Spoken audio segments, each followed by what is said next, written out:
नमस्कार, मैं नरेंद्र मोदी हूं। आज आप एआई की मदद से देखेंगे मेरे जीवन की वो कहानी जो संघर्ष से शुरू हुई थी। क्या है इतिहास में कुछ कहानियां ऐसी होती हैं जो शाही महलों में नहीं बल्कि धूल, संघर्ष और गरीबी में जन्म लेती हैं। ये कहानी है एक ऐसे बच्चे की जिसके पास ना कोई ताकत थी न कोई दौलत, लेकिन उसके पास था एक सपना, एक ऐसा सपना जो एक दिन पूरे देश की किस्मत बदलने वाला था। ये कहानी है भारत के प्रधानमंत्री नरेंद्र मोदी की। चाचा चाय लो। एक दिन मैं बहुत बड़ा बनूंगा। मेहनत और हिम्मत से सब संभव है। साल 1950, भारत अभी अभी आजाद हुआ था। देश अपने पैरों पर खड़ा होना सीख रहा था और उसी समय गुजरात के एक छोटे से शहर वडनगर में एक साधारण परिवार में एक बच्चे का जन्म होता है। 17 सितंबर 1950। कोई शाही खानदान नहीं, कोई राजनीतिक पहचान नहीं, बस एक साधारण जीवन जहां खुशियां सादगी में बसी थीं। लेकिन किसी को नहीं पता था कि यह बच्चा एक दिन इतिहास बदल देगा। नरेंद्र का बचपन किसी राजा की तरह नहीं बल्कि संघर्षों से भरा था। घर छोटा था, पैसे कम थे और जिम्मेदारियां बड़ी। उनके पिता रेलवे स्टेशन पर चाय बेचते थे और छोटी उम्र में ही नरेंद्र भी उनके साथ काम करने लगे। सुबह जल्दी उठना, स्टेशन जाना और चाय बेचना, और अंत में यही उनकी जिंदगी थी जिसे उन्होंने साहस से जिया। चाचा चाय लो। एक दिन मैं बहुत बड़ा बनूंगा।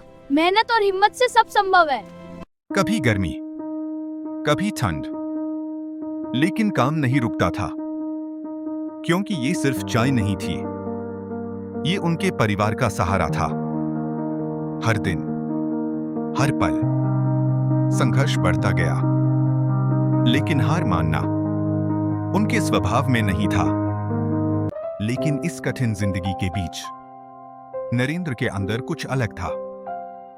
जब बाकी बच्चे खेलते थे, वो सोचते थे। जब बाकी बच्चे आराम करते थे, वो सपने देखते थे। एक अलग जिंदगी के, कुछ बड़ा करने के।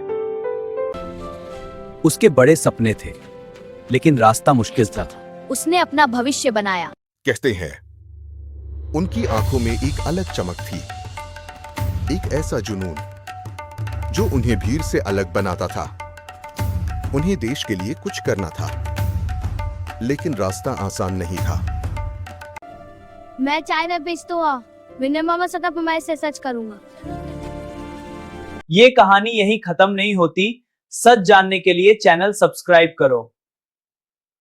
घर पीछे छूट चुका था, रिश्ते नाते कहीं दूर रह गए थे। एक युवा लड़का जिसकी जेब खाली थी लेकिन आंखों में एक चमक थी, वो निकल पड़ा था अनजान रास्तों पर।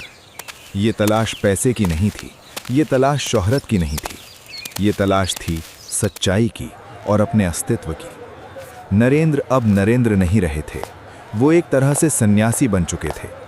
हिमालय की वादियों से लेकर रामकृष्ण मिशन के आश्रमों तक उन्होंने पूरे भारत को नाप दिया। कभी साधुओं के बीच बैठे तो कभी अकेले चिंतन किया। इस सफर ने उन्हें बदल दिया था। उन्होंने देखा भारत की असली